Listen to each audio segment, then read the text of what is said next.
आज से 45 साल पहले 1977 में नासा ने वॉयेजर मिशन को लॉन्च किया था, जिसके तहत वॉयेजर 1 और वॉयेजर 2 को स्पेस ट्रैवल करने के लिए भेजा गया था।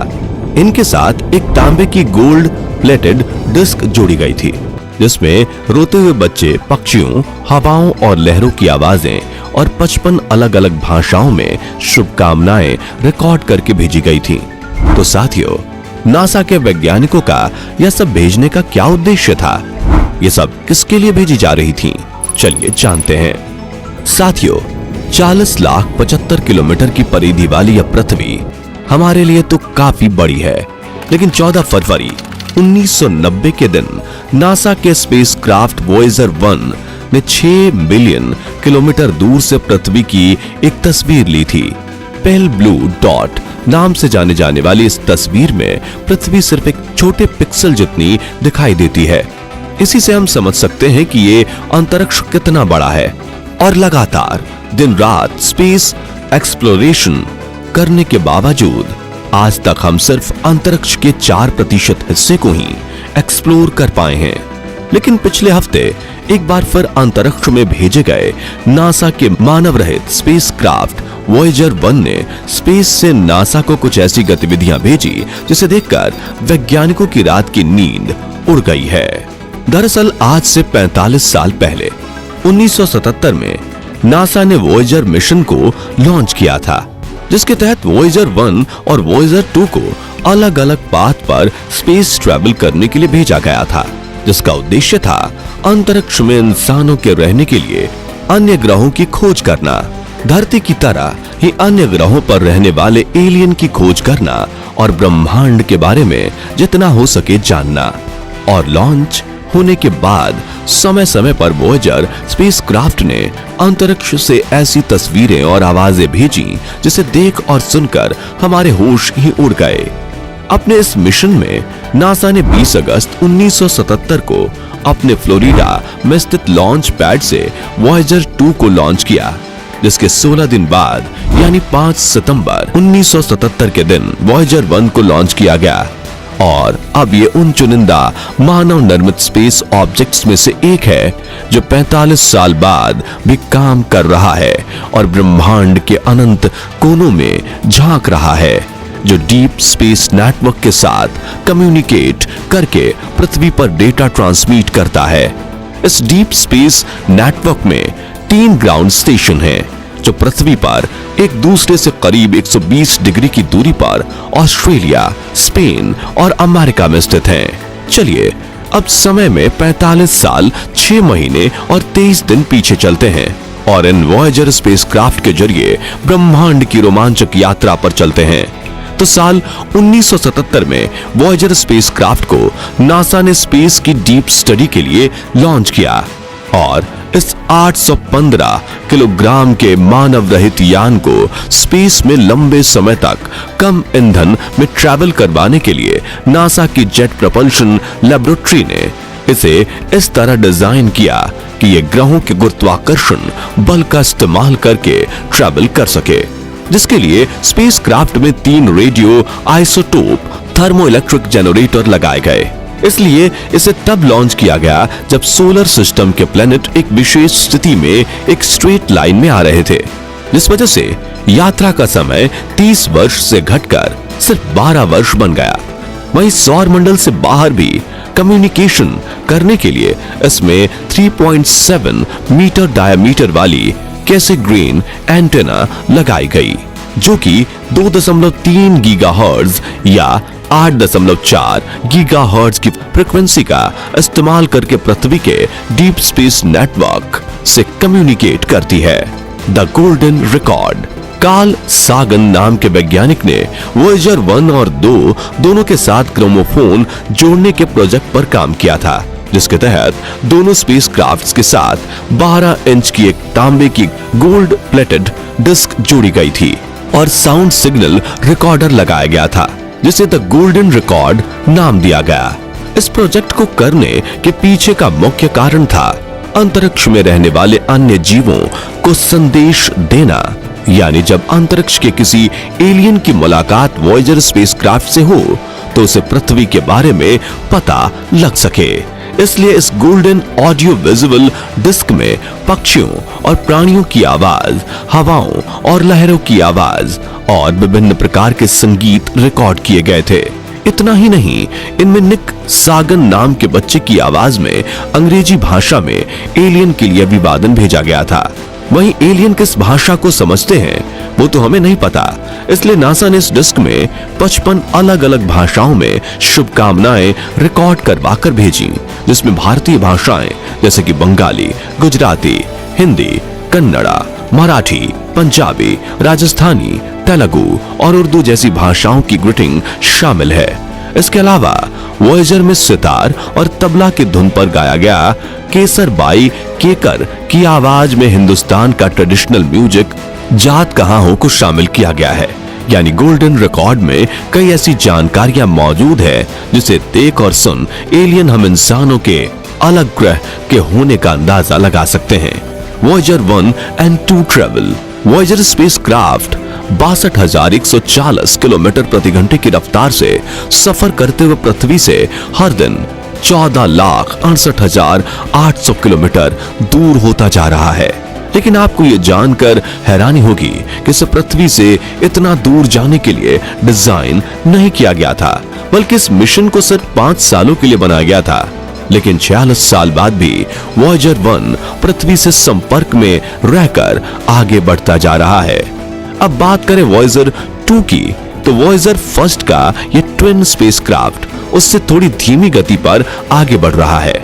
यही स्पेसक्राफ्ट यूरेनस और नेपच्यून यानी अरुण और वरुण ग्रह तक सबसे पहले पहुंचा था। Exploration by Voyager spacecraft. जब वॉयेजर स्पेसक्राफ्ट ने ब्रह्मांड में सफर करना शुरू किया तो उसकी भेजी फोटो से वैज्ञानिकों ने पाया कि स्पेस में हर चीज का एक ग्रुप बना हुआ है, जैसे कि 8 ग्रह एक बड़े तारे सूरज की परिक्रमा कर रहे हैं, जिसे सोलर सिस्टम कहा जाता है।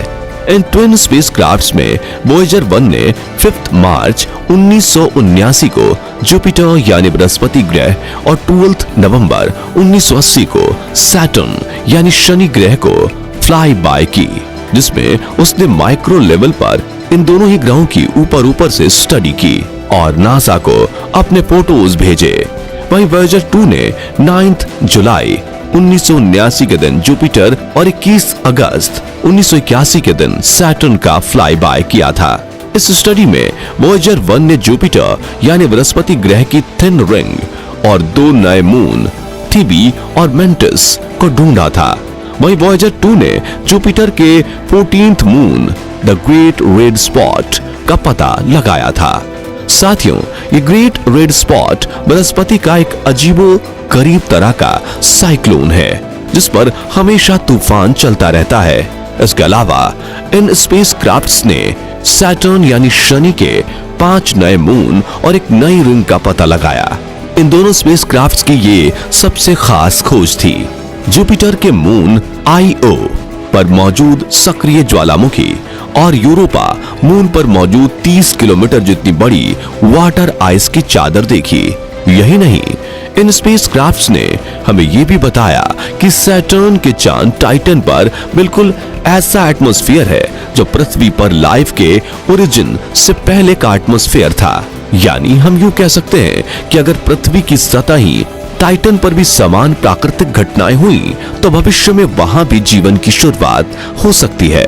दोस्तों, आपको ये जानकर हैरानी होगी कि इन दोनों स्पेसक्राफ्ट्स ने मिलकर 67,000 फोटोज क्लिक की थी और वॉयेजर 1 द्वारा खींची गई सबसे आखिरी फोटो थी पेल ब्लू डॉट, जिसमें पृथ्वी एक छोटे से पिक्सल जैसी दिख रही थी, जिसके बाद वॉयेजर ने अपने कैमरे बंद कर दिए क्योंकि आकाश में सिर्फ घनघोर अंधेरा था। Entering in Interstellar space. वैज्ञानिकों के मुताबिक वॉयेजर स्पेसक्राफ्ट सिर्फ 10 सालों तक काम कर सकते थे, लेकिन खुशकिस्मती से इनकी लाइफ काफी ज्यादा निकली और सोलर सिस्टम के मिशन पूरे करने के बाद नासा ने इन्हें इंटरस्टेलर स्पेस में भेजने का मिशन बनाया, जिसके लिए उसे सोलर सिस्टम पर बने हीलियोस्फीयर को पार करना था। और वॉयेजर 1 के केस में यह इंसिडेंट हुआ अगस्त 2012 में। जिसके बाद उसके साथ कई अजीबोगरीब घटनाएं होना शुरू हो गईं, जिसमें सबसे पहले उसने पृथ्वी पर अपनी ये आवाज भेजी और फिर कई आवाजें भेजी जिन्हें सुनने पर वो लो फ्रीक्वेंसी की कंटिन्यूअस हम जैसी आवाज दे रही थी। तो क्या इंटरस्टेलर मीडियम में कोई एलियन मौजूद है जो वॉयेजर को स्टडी कर रहे हैं? क्योंकि स्पेस में तो साउंड ट्रेवल ही नहीं कर पाया था, या फिर इसके पीछे कुछ और कारण हैं? आइए बात करते हैं अनयूजुअल सिग्नल्स फ्रॉम वॉयेजर 1। दरअसल मई 2022 में नासा की वॉयेजर टीम को वॉयेजर 1 की गड़बड़ी पर स्टडी करते वक्त उन्हें कुछ ऐसा मिला जिसने उन्हें सोचने पर मजबूर कर दिया। उनके मुताबिक वॉयेजर से जो सिग्नल आ रहे थे वो एक ऐसे ऑन बोर्ड कंप्यूटर से आ रहे थे जो वॉयेजर पर काफी पहले ही खराब हो चुका था और बंद पड़ गया था। अब वैज्ञानिकों को वॉयेजर में लगे AACS यानी कि attitude and articulation control system को सिर्फ ये सिग्नल देना था कि वो सही ऑन बोर्ड कंप्यूटर का इस्तेमाल करें, लेकिन वैज्ञानिक इस बात से हैरान थे कि वीरान अंतरिक्ष में इस ऑन बोर्ड कंप्यूटर का उलटफेर आखिर हुआ कैसे? आखिर वॉयेजर को कंप्यूटर स्वैप करने की ये कमांड्स किसने दी? तो कुछ थियरीज के मुताबिक सोलर सिस्टम की प्रोटेक्शन शील्ड से बाहर निकलने की वजह से वॉयेजर स्पेसक्राफ्ट अब सूरज की प्रोटेक्शन में नहीं थे, बल्कि अब ये इंटरस्टेलर स्पेस में रेडिएशन और कॉस्मिक रेज से पूरी तरह से एक्सपोज हो चुके थे और वहीं से इस प्रॉब्लम की शुरुआत हो चुकी थी।